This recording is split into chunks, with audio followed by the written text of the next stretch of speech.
Who the heck was the target demographic? Welcome to Watch Mojo, and today, we're counting down our picks for the top 10 failed cell phone designs you would not believe.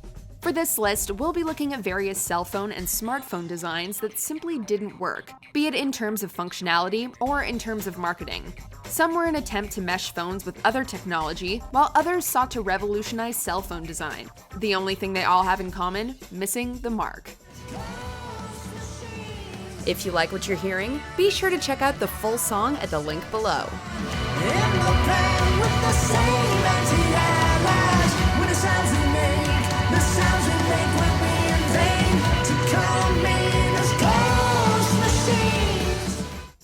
Number 10. ae+y ae+y. We begin our list with a bit of an outlier. Rather than actually innovate, ae+ instead attempted to corner the high-end phone market by using super high-value materials. But for all that gold, ceramic plating, sapphire crystal, and high-quality screws, they essentially released a blinged-out burner of a phone. We'll remind you that this came out in 2011, by which point Apple was already onto the iPhone 4S, and yet the ae+ ae+y didn't even have the ability to connect to the internet.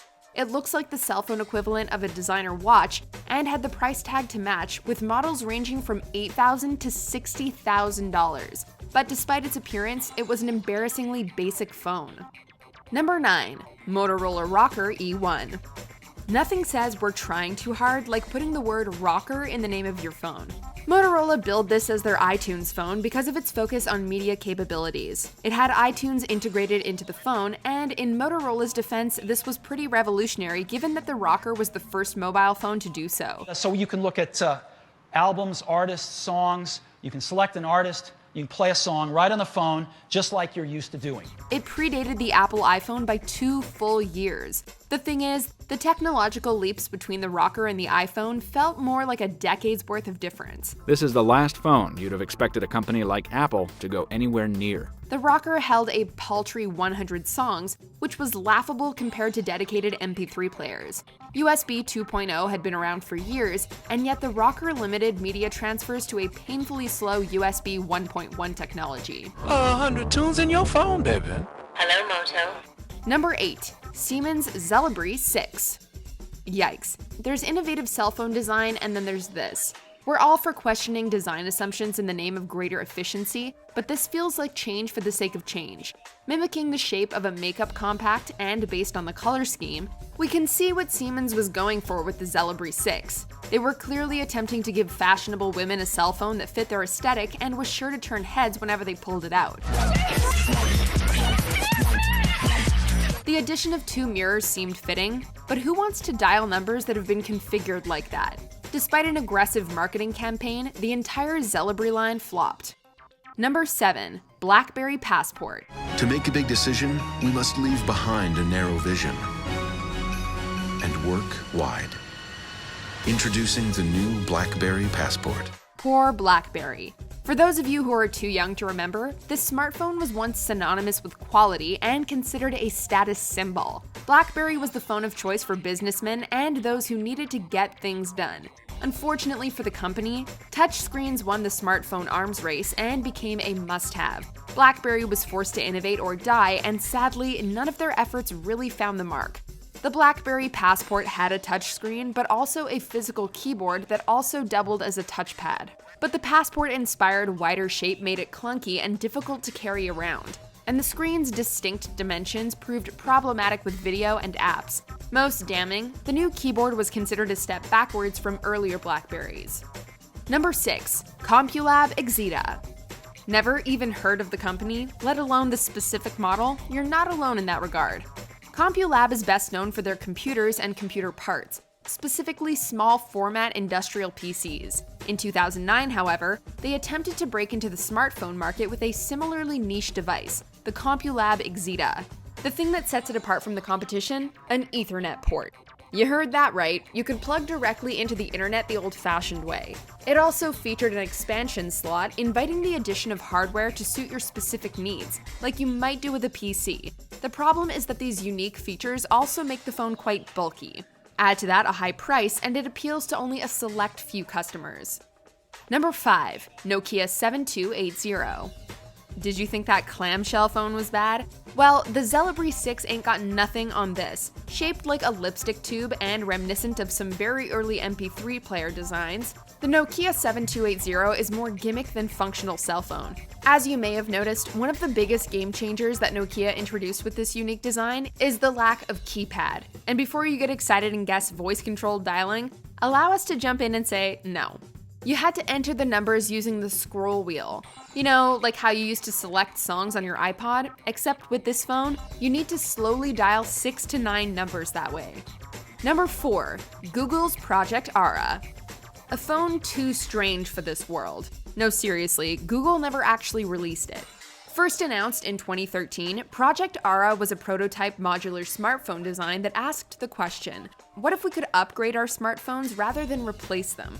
The idea was that you would buy your basic chassis or frame and then be able to customize your phone with modular cameras, displays, processors, batteries, and a whole slew of peripherals and hardware to make your phone tailor-suited to your needs. It doesn't have your main processor, your cellular radio, or even a screen. Adding all those things on piecemeal can make for a pretty bulky phone, but ATAP has managed to build something that doesn't look completely ridiculous. It was touted as a way to reduce waste and potentially make quality smartphones more accessible. Originally intended for wide release in 2017, it was instead quietly shelved in 2016. Number 3, Sony Ericsson Xperia Play. If one company was well positioned to bridge the gap between smartphones and gaming before all others, it was Sony. With the success of their various PlayStation consoles, both stationary and handheld, and their experience across the spectrum of tech, they had this in the bag. The Sony Ericsson Xperia Play was advertised as a PS Vita, and a smartphone all wrapped into one sleek package. And it accomplished this with a full gamepad that slid out from behind the screen. Unfortunately, its hardware was just too restrictive. It couldn't make the leap to Android 4.0, and that effectively rendered this once promising and novel smartphone utterly obsolete. Of course, a lack of stable gameplay did not help. Number 2, Toshiba G450. Is that a portable speaker? Some sort of electronic memory game from the 90s? Nope. It's a cell phone that Toshiba released in 2008. Just as a refresher, the first iPhone hit the market in 2007. Who Toshiba thought would opt for this little gizmo instead, we have no idea. But they went ahead and made it. The G450 was intended as a hybrid cell phone, MP3 player, and portable modem. Translation: too many things at once. The design was simply too odd for anyone to ever really master. Each button served a wide variety of potential functions depending on what menu you were navigating at the time. In short, it was far more headache than its functionality was worth. Before we unveil our number 1 pick, here are a few honorable, or should we say dishonorable, mentions. Samsung Galaxy Beam. I have to say, it works impressively well for what it is. You turn on the built-in Pico projector by pressing a button on the side of the phone. True to its name, the phone will then beam out whatever it is that's on your phone screen. Asus Pad Phone. Oh, I think I had it there. There we go. And close it in. And as you can see, it transforms very much like a transformer to the tablet interface for Android 4.0. Bang & Olufsen Serene. As for tracks, if you want to listen to something, you just raise the speaker on the back and give it a whirl.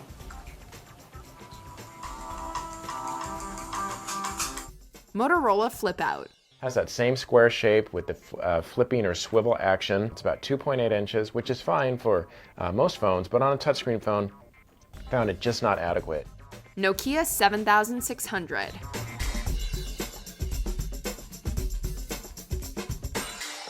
Before we continue, be sure to subscribe to our channel and ring the bell to get notified about our latest videos. You'll have the option to be notified for occasional videos or all of them. If you're on your phone, make sure you go into your settings and switch on notifications. Number 1, Nokia N-Gage. We've gotta hand it to Nokia. No one could accuse them of playing it safe. In the aughts, they seemingly had a no such thing as bad ideas approach to cell phone design. But of all their inefficient designs, this one reigned supreme. Released in 2003, it was similar to Nintendo's Game Boy Advance, released in 2001, in terms of its shape and grip. It also attempted to take a bite out of Nintendo's sales by having the phone double as a portable gaming console. With only a handful of launch titles, however, it simply could not compete. Its shape also earned it the unflattering nickname Taco Phone. Add to that its many design flaws and a steep price tag, and it was a flop by all metrics. New N-Gage QD. Choose the right weapon to win the fight.